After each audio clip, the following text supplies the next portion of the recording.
Hi friends, welcome to my channel. 16 hours fasting తర్వాత పుదీనా, కొత్తిమీర, తులసి గ్రీన్ జ్యూస్ తాగడం జరిగింది. దాని తర్వాత ఆఫ్టర్నూన్ 12:45కి స్ప్రౌట్స్ అండ్ కీరా దోసకాయ క్యారెట్తో తయారు చేసిన సలాడ్ తీసుకోవడం జరిగింది. దాని తర్వాత లంచ్లో భాగంగా రైస్, సజ్జ రొట్టె, తర్వాత తోటకూర ఫ్రై అండ్ తోటకూర పప్పు తీసుకోవడం జరిగింది. ఈవినింగ్ 5:30కి ఒక గ్లాస్ బత్తాయి రసం తీసుకోవడం జరిగింది.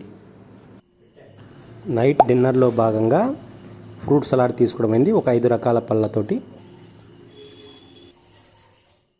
డిన్నర్ తర్వాత ఒక 1.5 స్పూన్ త్రిఫల చూర్ణ పౌడరు హాట్ వాటర్తో మిక్సింగ్ చేసుకొని తాగడం జరిగింది. త్రిఫల చూర్ణతో ఈరోజు డైట్ క్లోజ్ అవుతుంది.